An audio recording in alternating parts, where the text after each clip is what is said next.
প্রায় ৮ মাস ধরে গাজায় অভিযান চালাচ্ছে ইসরায়েলি সেনারা। এতে মৃত্যুপুরীতে পরিণত হয়েছে অবরুদ্ধ উপত্যকা। প্রতিদিনই নির্বিচারে চলছে গণহত্যা। ন্যাক্কারজনক হামলায় লাগাম টানতে চলতি মাসের ১০ তারিখ আন্তর্জাতিক বিচার আদালতে রাফায় ইসরায়েলি অভিযান বন্ধে আহ্বান জানায় দক্ষিণ আফ্রিকা।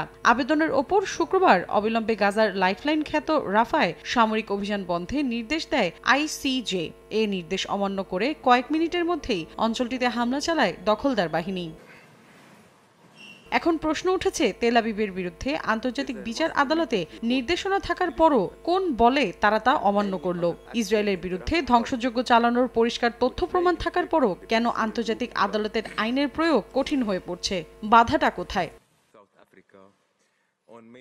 এ বিষয়ে বিশেষজ্ঞরা জানান, আন্তর্জাতিক বিচার আদালতের নিজের ক্ষমতা প্রয়োগের কোনো এখতিয়ার নেই, কিন্তু তাদেরও নিজস্ব কোনো পুলিশ বা সামরিক বাহিনী নেই। তাই জাতিসংঘের নিয়ম অনুযায়ী নিরাপত্তা পরিষদের কাছে বিষয়টি হস্তান্তর করা হয়। তখন গুরুতর বিষয়টির বিরুদ্ধে অস্থায়ী ব্যবস্থা গ্রহণ করেন তারা।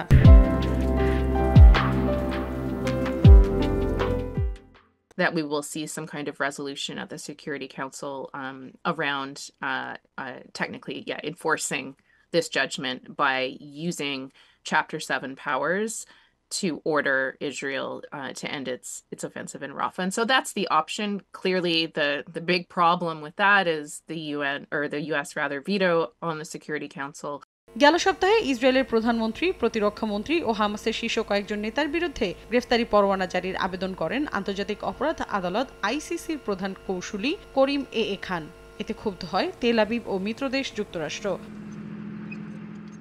তেল আবিবের বিরুদ্ধে গণহত্যার অপরাধে মামলা দায়ের করে দক্ষিণ আফ্রিকা। তবে দেশটির এমন অভিযোগকে মিথ্যা, আপত্তিকর এবং নৈতিকতার বিরুদ্ধে বলে তা প্রত্যাখ্যান করে ভূখণ্ডটির প্রধানমন্ত্রী বিনিয়ামিন নেতানিয়াহু। তেল আবিবের দাবি, নৈতিক মূল্যবোধের সঙ্গে সামঞ্জস্য রেখে এবং আন্তর্জাতিক আইন মেনেই নিজ ভূখণ্ড ও নাগরিকদের রক্ষা করার অধিকারের ভিত্তিতে কাজ করছে নেতানিয়াহু প্রশাসন।